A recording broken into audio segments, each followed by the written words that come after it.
ఇది కరెక్టే అయితే తన దగ్గర నుంచి రిప్లై డెఫినెట్ గా వస్తుంది.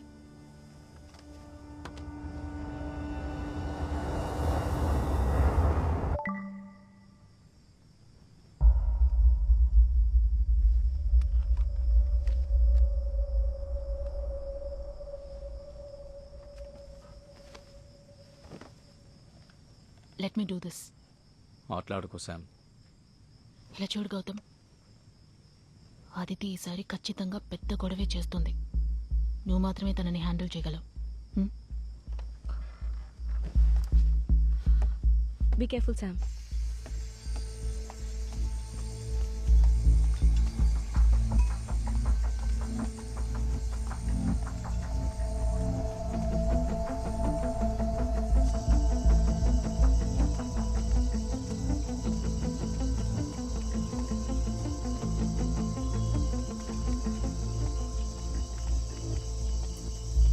ఏనక్క తెరిస్తున్నారా? దీన్ని పట్టుకోండి, నేను తెరిస్తా.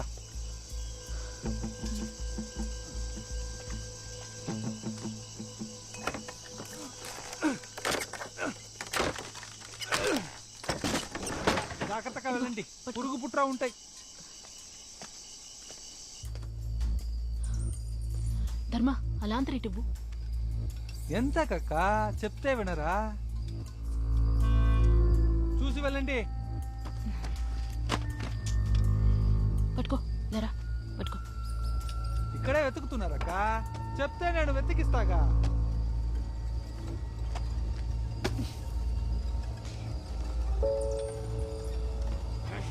ఇటు.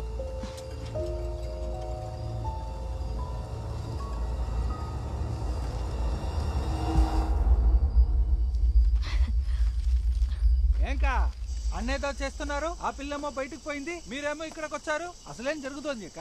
నా చెప్పండి. ఈ క్యాంపస్ లో దెయ్యం ఉంది, తెలుసుకున్నావా? 10 ఏళ్ళు మూసిన చోటుగా 100 దయ్యాలు వచ్చిపోయింటాయి. మనల్ని ఏం చేస్తుంది అక్క? అక్క, ఈ టైంలో మనల్ని చూస్తే అదే భయపడుతుంది.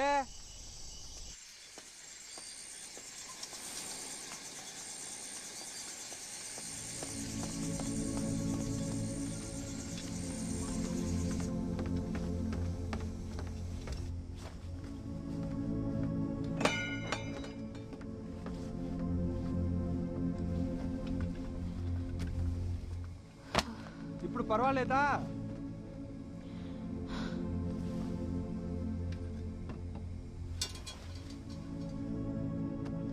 నీకు తమిళ చదవటం వచ్చా? వచ్చు.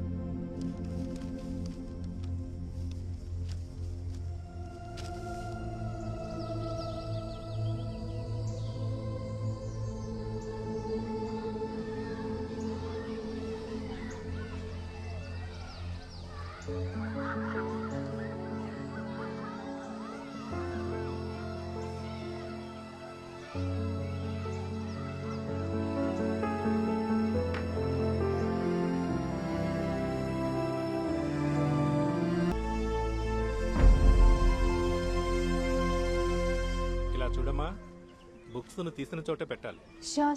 పుస్తకం చూడ్డానికి మామూలుగానే ఉంటుంది, కానీ దాన్ని చదివితేనే మనకి ఎన్నో విషయాలు తెలుస్తాయి. అటువంటిదే లైబ్రేరియన్ గణేశన్ జీవితం. ఆ స్కూల్, లైబ్రరీ, క్యాంపస్లో ఉన్న స్టాఫ్ క్వార్టర్స్, అక్కడ నివసిస్తున్న భూమిక. స్కూల్లోనే ఉన్నప్పటికీ తను అక్కడ చదువుకోవడం లేదు. దీని చుట్టూనే తన బతుకు మొత్తం సాగింది. రేపు క్యారెట్ తీసుకురా. సరే సార్. ఏంటి గణేశం గారు, రాను రాను కుర్రోళ్ళ తయారవుతున్నారు? తెలుస్తోందిగా, నువ్వే ఒక అందమైన అమ్మాయిని తీసుకొచ్చి పెళ్లి చేయి. ఎన్ని రోజులు ఈ ఒంటరి జీవితం? చేసుకుంది బతకాలిగా. నీకు నోరు లేకపోతే నీ జోలికి ఎవరూ రారు. నువ్వు వచ్చావుగా. భూమిక, బంగారు తల్లి, ఏం చేస్తున్నావు?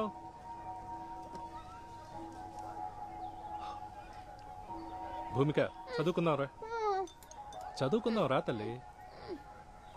రామ్మా, రోజంతా బొమ్మలు గీస్తూనే ఉంటావా? తీసుకెళ్ళు నాన్న, చెట్టు దగ్గర వెళ్దాం. చెట్టు దగ్గరికి వెళ్ళాలి, చెట్టు దగ్గరికి వెళ్ళాలి, చెట్టు దగ్గరికి వెళ్ళాలి, వెళ్ళాలి, చెట్టు దగ్గరికి వెళ్దాం, వెళ్దాం, వెళ్దాం, రా. భూమికని ఎలాగైనా ఆ స్కూల్ ఎగ్జామ్ హాల్లోనే కూర్చోబెట్టి 10th పబ్లిక్ ఎగ్జామ్ రాయించాలన్నదే గణేశానికున్న ఒకే ఒక్క కోరిక. భూమిక, నీకు నేను నేర్పించిందంతా బాగా గుర్తు పెట్టుకుని మనసులో ఉంచుకోవాలి. కరెక్ట్గా మళ్ళీ చెప్పాలి. ఓకే? అప్పుడే నువ్వు ఎగ్జామ్లో బాగా రాసి పాస్ అవ్వగలవు.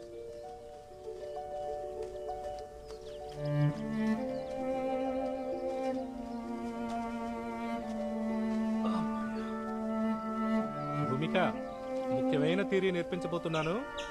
శ్రద్ధగా విని అప్పచెప్పాలి, సరేనా?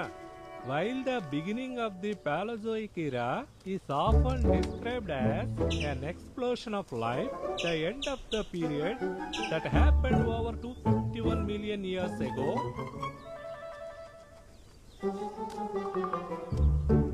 was more like a implosion of life. As much as 96% of all life on Earth went extinct during the event known as the PT extinction. Although the cause is not entirely understood, the PT extinction almost turned Earth into a lifeless planet. ఏది చెప్పు భూమిక, ఎప్పుడు చూసిన ఆటలేనా? చెప్పమ్మా.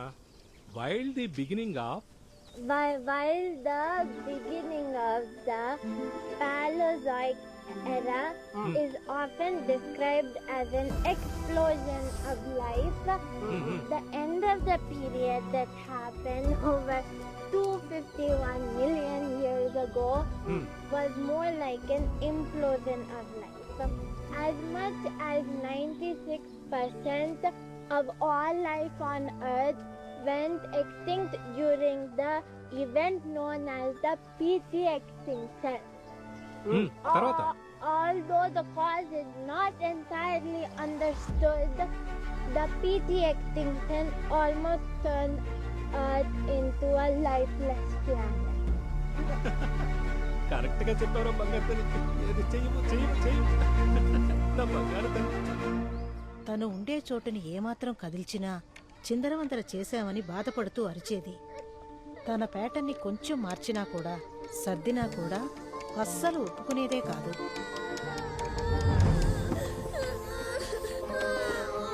ఏమైందమ్మా, ఎందుకు ఏడుతున్నావు? ఏడోకమ్మా, నేను వస్తువులన్నీ తీసిన చోట పెడతాను. ఏడోకమ్మ తల్లి. అయ్యయ్యో, ఊరుకోమ్మా.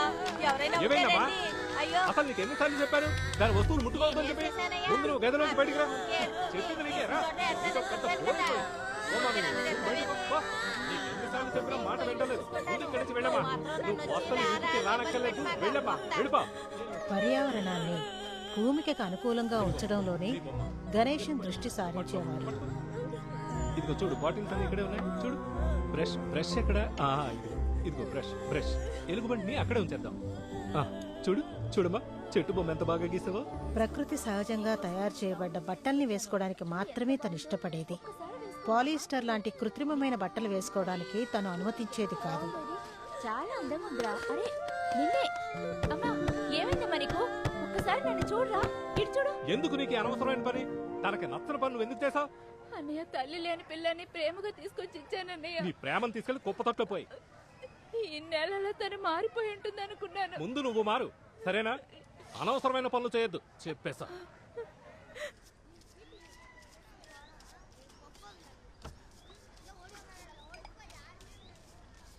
భూమిక, పేపర్కి బయట పెయింట్ చేద్దని ఎన్నిసార్లు అమ్మా చెప్పాలి నీకు?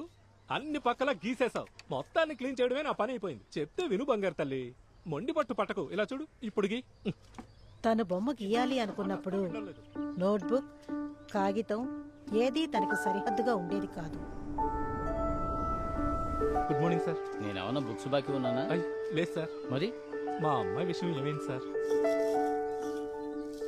నీకెన్నిసార్లు చెప్పాను కనీసం మీ అమ్మాయిని ఏదైనా స్పెషల్ స్కూల్లో చేర్పించు. ఆ? బొమ్మలు గీసే సమయం తప్ప మిగతా సమయం అంతా పక్కన ఖాళీగా ఉండే ఇంట్లోనే గడిపేది. సార్, నేనెక్కడుంటే తను ఒంటరిగా అక్కడ ఏం చేస్తుంది? తను మీరు అనుకున్నట్టు కాదు సార్. ఇంట్లో దానికి అన్ని సబ్జెక్ట్స్ నేను నేర్పించాను సార్. మీరే ఎలాగైనా తన చేత పబ్లిక్ ఎగ్జామ్. ఆల్రెడీ ఈ విషయం నీకు చాలాసార్లు చెప్పాను. 2007లోనే రూల్ పాస్ చేశారు. నువ్వు చెప్పినట్టు అంత ఈజీగా చేర్చుకోవడం కష్టం.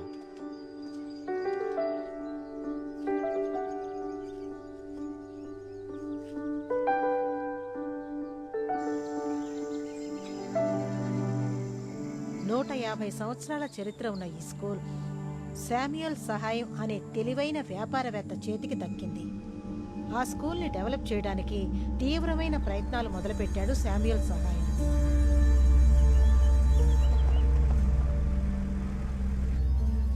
ఈ 350 ఎకరాలు ప్రాపర్టీలో 345. స్కూల్ బిల్డింగ్ ఓ 25 ఎకరాల్లో ఉంది. ఇంకా చెప్పాలంటే ఈ క్వార్టర్స్ అవి ఇవి కలిపినా సరే 50 ఎకరాల్లో ఉంటుంది. మిగతాదంతా అడవిగా ఉంది. ఊరకే ప్రకృతి అందాల గురించి అనడంలో ఎలాంటి ప్రయోజనం లేదు. దీంతో డబ్బు సంపాదించేవాడే మనిషి. చాలా బాగా చెప్పారు సార్. ఆ సమయంలోనే ప్రపంచ ప్రఖ్యాత చిత్రకారులైన నా భర్త ఇస్మాయిల్ అఖ్తర్తో ఆ స్కూల్కి వెళ్ళాను.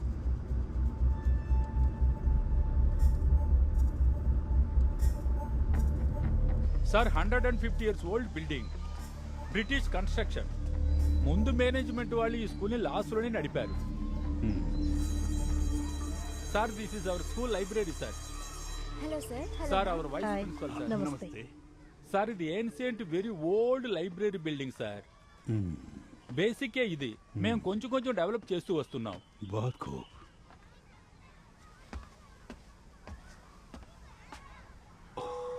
My God.